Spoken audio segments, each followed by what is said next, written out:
21वीं सदी हिंदुस्तान की सदी है, ये हम बहुत लंबे अरसे से सुन रहे हैं। लेकिन वो कौन सी ताकत है जिसके भरोसे हम ये कह रहे हैं? तो तुरंत जवाब मिलता है कि हमारी युवा शक्ति। लेकिन सिर्फ हाथ पैर है, उस युवा शक्ति से भरोसे देश विश्व की ताकत नहीं बन सकता।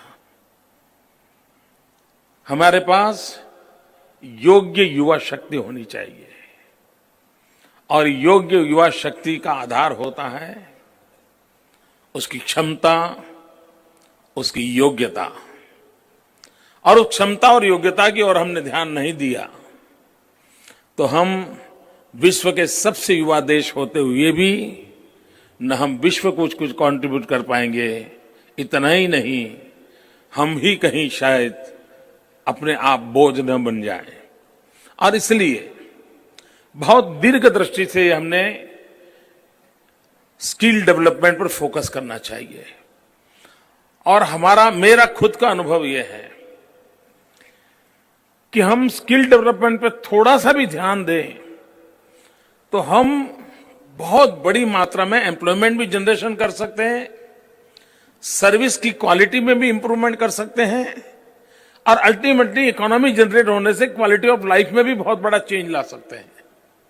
और इसलिए इन चीजों पर बल देने की आवश्यकता रहती है। अब मैं जिस क्षेत्र से आता हूं, राजनीतिक क्षेत्र, दुर्भाग्य ऐसा है कि उस क्षेत्र में ट्रेनिंग की जरूरत ही नहीं है।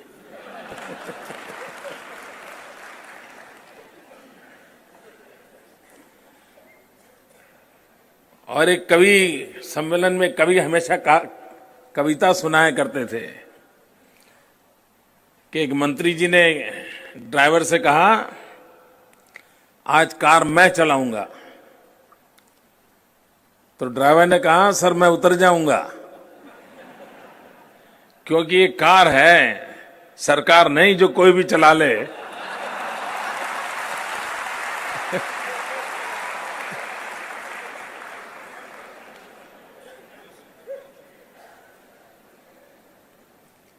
इसलिए मैं उस फील्ड से आ रहा हूं, लेकिन वहां भी कभी न कभी तो वक्त आएगा।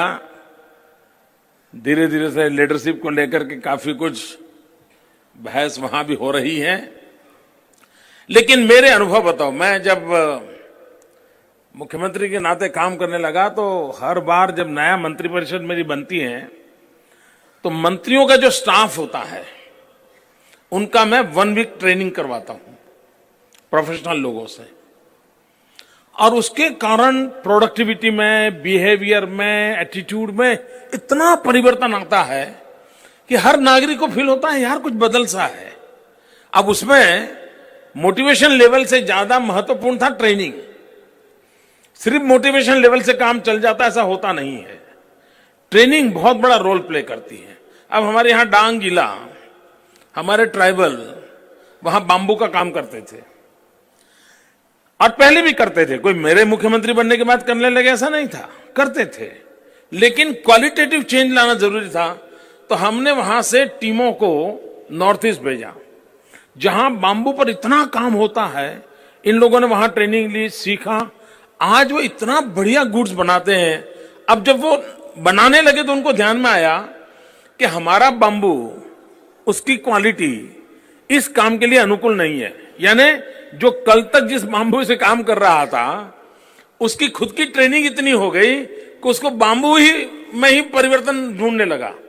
तो हमने एक जेनेटिक काम करने वाली केमिकल इंडस्ट्री को कहना पड़ा कि हमारे बांबू की 2 गांठ जो होती है उसका डिस्टेंस थोड़ा ज्यादा हो, इस प्रकार ना जेनेटिकली मॉडिफिकेशन की हमें जरूरत है, तो आप रिसर्च करो। उन्होंने किया और हमने उस प्रकार के बांबू बनाना शुरू किया ताकि उनको जिस प्रकार का बांबू पर काम करना था वो बांबू उनको लोकली उपलब्ध हो।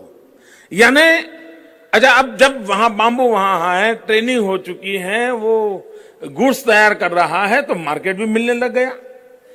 और इसलिए मैं मानता हूं, अब मुझे याद है कि पहले हमारे यहां एयरपोर्ट जो था ये बस स्टेशन जैसा था, अहमदाबाद का एयरपोर्ट यानी एक बस स्टॉप पर आप आए ऐसा लगता था। अब एयर ट्रैफिक पिछले 15 साल में काफी बढ़ा है, हमारा एयरपोर्ट भी बड़ा सर्विस। अब उनको नौजवानों की जरूरत थी, तो हमने कहा ठीक है भाई अपन मिलकर के कुछ काम करते हैं। तो हमने एयरपोर्ट के सराउंडिंग 5 किलोमीटर रेंज में जितने नौजवान थे उनको इनवाइट किया और कोई 400 नौजवानों की 10 दिन की ट्रेनिंग की। तो उनको एयरपोर्ट पर ही अब वो साइकिल पे आते हैं, अपना रोजी रोटी कमाते हैं और अपना घर चले जाते हैं। और इसलिए हम बहुत उसका मैपिंग करें, किस क्षेत्र में किस प्रकार के लोगों की रिक्वायरमेंट है। मैपिंग करने के बाद अगर ठीक से ट्रेनिंग करें तो आज जो होता है ना भाई, एक फैक्ट्री से लोग उठते हैं दूसरी फैक्ट्री में चले जाते हैं, वो भी तकलीफ कम होती है। दूसरा, क्लस्टर डेवलपमेंट का बहुत बड़ा फायदा होता है। सरकार ने भी डेवलपमेंट के समय क्लस्टर अप्रोच को मद्देनजर रखना चाहिए। जैसे हमारा मोरबी है, मोरबी एक सिरेमिक का क्लस्टर बन गया है, तो हमने हमारी वहां की जो ITIs हैं उसके सिलेबस, वहां टर्नर फिटर की मुझे जरूरत नहीं है, वहां वायरमैन की जरूरत नहीं है, वहां मेरी ITI है, ये इसका जब प्रीडोमिनेंटली सिरेमिक का पढ़ाएगी। अगर वहां प्रीडोमिनेंटली सिरेमिक का पढ़ाते हैं तो मेरे नौजवानों को वहीं रोजगार मिल जाता है, और इसलिए न घर छोड़ना पड़ता है न गांव छोड़ना पड़ता है उसको।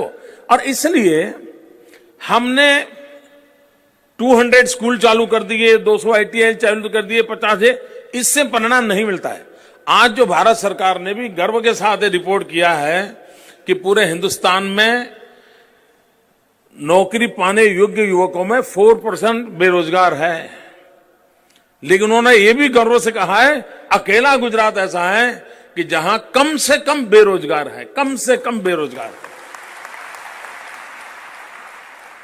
और इसलिए अच्छा, हमने एम्प्लॉयमेंट भी बढ़ानी है और एम्प्लॉयबिलिटी भी बढ़ानी है, क्योंकि अगर हम हमारा एक्सपांशन नहीं करते इंडस्ट्रियल बेस का, इवन इन एग्रीकल्चर, तो हम एम्प्लॉयमेंट के लिए स्कोप जनरेट नहीं कर पाएंगे।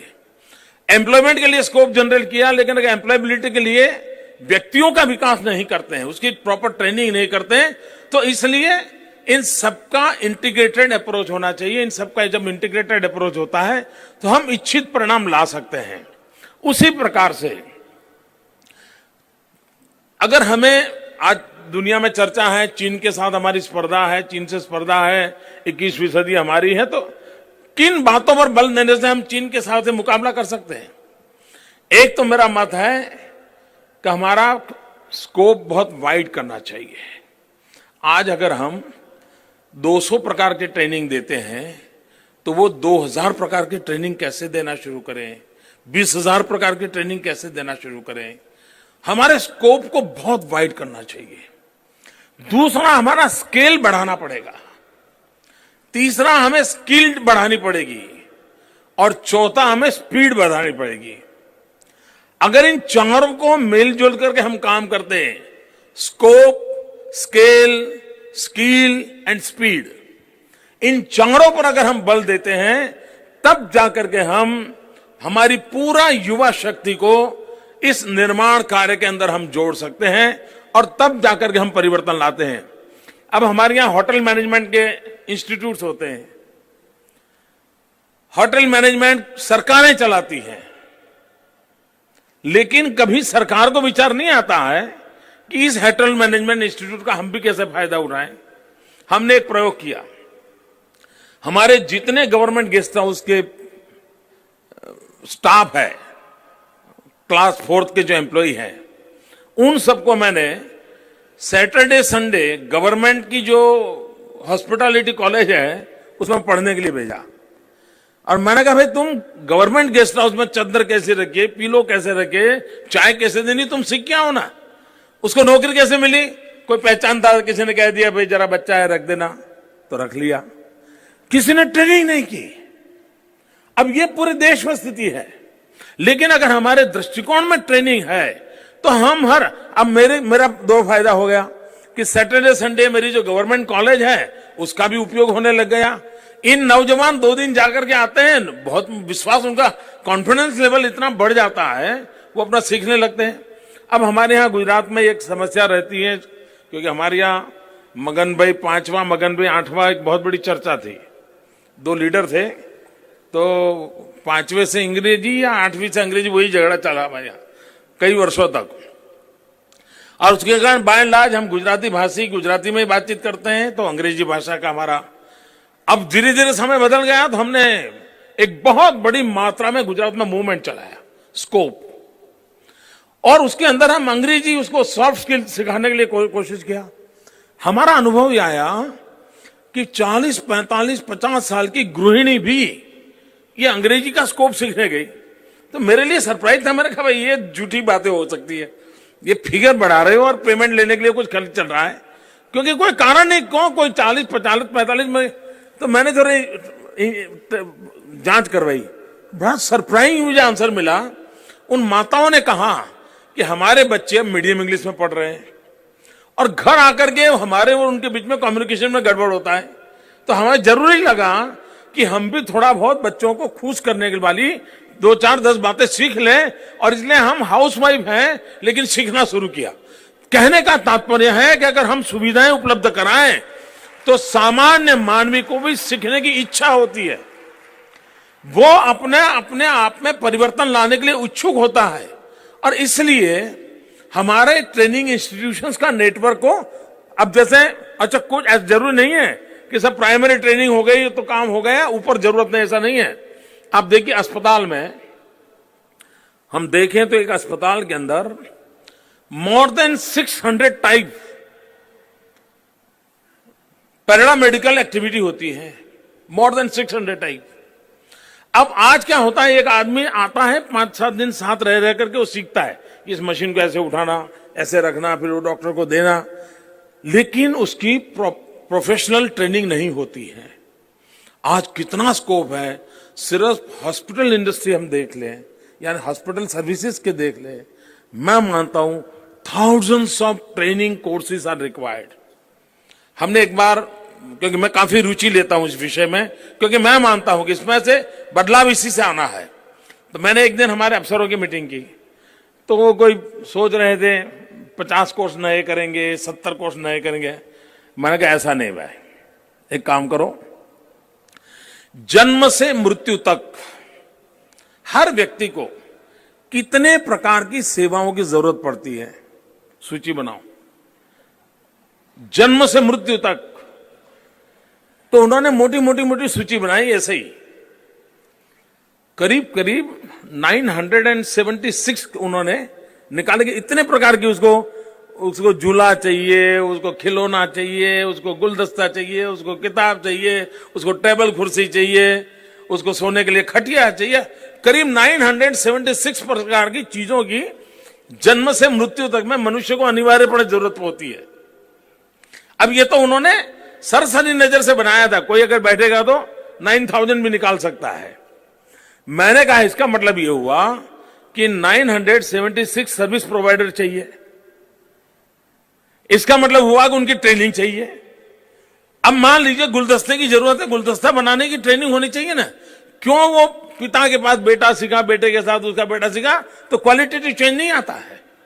और इसलिए अगर हम एक एक चीज में बारीकी से देखें तो हमारे यहां क्वालिटी ऑफ लाइफ में अगर चेंज लाना है, तो हमारे प्रोडक्शन में चेंज लाना है, तो हमारे वर्क कल्चर में चेंज लाना है, तो हमने ग्लोबल मार्केट को कॉम्पीट करने के लिए हर प्रकार की सेवाओं में सुधार लाना है, तो हमारे साथ नॉलेज के साथ स्किल बहुत अनिवार्य है।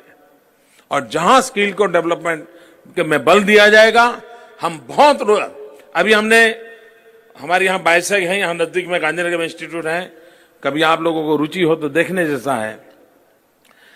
सैटेलाइट के माध्यम से जो इंजीनियर्स हैं उनको हम एम्प्लॉयबल बनाने के लिए 6 महीने की ट्रेनिंग देते हैं और स्टूडेंट को देते हैं। वो अगर बाहर पढ़ने जाता है तो उसकी फी 20-20 हजार रुपया होती है। अब हर विद्यार्थी 20 हजार रुपया खर्च करे संभव नहीं, तो हमने लॉन्ग डिस्टेंस एजुकेशन शुरू किया और हमने कहा सिर्फ तुम 100 रुपया सीरियसनेस है तेरे इसलिए तुमको भरना होगा, और शाम को समय हम लॉन्ग डिस्टेंस, हमने माइक्रोसॉफ्ट के साथ पार्टनरशिप की, और आज हमारे हजारों इंजीनियर की डिग्री प्राप्त करने के 6 महीने पहले इन कंपनियों के लिए एम्प्लॉयबल हो सके उसकी ट्रेनिंग उनकी हो जाती है। यानी हम अगर इन चीजों पर बल दें तो हम बहुत बड़ा परिवर्तन ला सकते हैं। गुजरात ने पब्लिक प्राइवेट पार्टनरशिप मॉडल को भी महत्व दिया है, और पब्लिक प्राइवेट पार्टनरशिप मॉडल के कारण भी हमारे यहां काफी बड़ी मात्रा में कुछ हम इनोवेशन भी कर रहे हैं।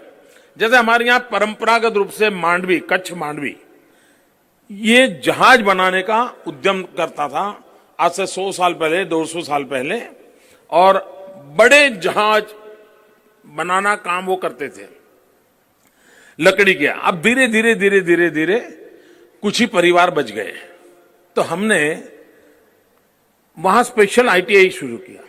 उस आईटीआई के सभी स्टूडेंट का यही काम है कि वो नाव बनाना, जहाज बनाना, उसका ही उनका ट्रेनिंग हो। आज मांडवी का वो बंदर हमारा मरा पड़ा था, धीरे धीरे धीरे उनको मांग बढ़ने लगी और उनको काम मिलने लगा, और वहीं के लोकल लोग जिनका पूर्वजों का ये व्यवसाय था उनमें क्षमता थी, धीरे धीरे वहां काम शुरू करने लगे, डेवलप होने लगा। मेरे यहां उमरगांव से अंबाजी पूरा ट्राइबल बेल्ट है। ट्राइबल के वहां पर लोकल एम्प्लॉयमेंट की, अब जैसे हमने केले में, केला पैदावार करना तो परंपरागत से किसान करता है, लेकिन केला पैदा होने के बाद वो जो वेस्ट रहता है उसको हटाने का पहले किसान को 15,000 रुपया खर्च होता था 1 एकड़ पर। आज उसमें हमने वैल्यू एडिशन किया है, ट्रेनिंग दी है किसानों को, और उसमें से चीजें बनने लगी हैं, तो आज वो 1 एकड़ में 20-25 हजार रुपये कमाता है। तो ट्रेनिंग से हम इतना बदलाव ला सकते हैं और इकोनॉमी को इतना जनरेट कर सकते हैं, और इसलिए स्किल डेवलपमेंट, उस मिशन को हम जितना बल दें, जितना साइंटिफिक बनाएं, उतना लाभ है। गुजरात ने अपने आप क्षेत्र में इस दिशा में काफी कुछ किया है। हम देश के लिए भी उपयोगी हो इस प्रकार के काम को कर रहे हैं। मैं मानता हूं ये एक अंतर्राष्ट्रीय स्तर का सेमिनार है, और जैसा आपने देखा करीब 26 डिस्ट्रिक्ट में एक कंपनी टोकन, वैसे तो काफी एमओयू होने वाले मुझे बताया, और हम चाहते हैं, हम जब वाइब्रेंट समिट करते हैं तो एक काम करते हैं, वाइब्रेंट समिट में जो एमओयू करते हैं उनको हम उसी दिन कहते हैं कि भाई 3 दिन के बाद एक सेमिनार होगा, आपको किस प्रकार का वर्कफोर्स चाहिए उसका पूरा डिटेल लेके आओ। तुम्हारी इंडस्ट्री को बनने में 2 साल 3 साल अगर कंस्ट्रक्शन में लगते हैं, तो जैसे ही तुम करोगे उसके साथ तुमको तुम्हारे लिए रिक्वायरमेंट जो मैनफोर्स है, ह्यूमन रिक्वायरमेंट है, ह्यूमन रिसोर्स की, उसके लिए हम ट्रेनिंग अभी से करवा देते हैं। उसका बहुत बड़ा लाभ हो रहा है। हमारे यहाँ एक गिफ्ट सिटी बन रहा है। अब आज हमारे गुजरात में इतनी टॉलेस्ट बिल्डिंग कोई है नहीं, उतने बड़े टॉलेस्ट बिल्डिंग बन रहे हैं। अब टॉलेस्ट बिल्डिंग बन रहे हैं तो पुरानी पद्धति से जो कंस्ट्रक्शन का काम करता है वो नहीं चलेगा, मुझे उस प्रकार के लिए स्किल, तो हमने स्किल डेवलपमेंट इंस्टीट्यूट शुरू किया, और उसमें भी कोई ज्यादा खर्चा नहीं किया। हमने क्या किया, हमारी जो स्कूल है अहमदाबाद में चलने वाली, उस स्कूल को इवनिंग टाइम पे हमने कहा कि तुम इवनिंग में स्किल डेवलपमेंट के कोर्सेज चलाओ, ताकि ये जो हमारे कंस्ट्रक्शन वर्कर्स हैं उनको थोड़ा 3 दिन का 4 दिन का ट्रेनिंग हो जाता है, तो उस काम को कर लेता है। तो एक मूवमेंट के रूप में स्किल डेवलपमेंट को चलाना पड़ता है, और उसका परिणाम जिस सबको मिलता है। अब हम एक नेक्स्ट लेवल पे जा रहे हैं, और नेक्स्ट लेवल पे जा रहे हैं, we have created the institute called I create हमारे ग्लोबल लेवल का इंस्टीट्यूशन बना रहे हैं। मिस्टर नारायण मूर्ति जी को मैंने रिक्वेस्ट किया था उसके चेयरमैन के लिए, उन्होंने इस बात को स्वीकार किया, और बात उसके नेतृत्व में हम काम करें। जो भी इनोवेशंस है, इतना स्पार्क भी 8वीं कक्षा के बच्चे में भी स्पार्क होता है।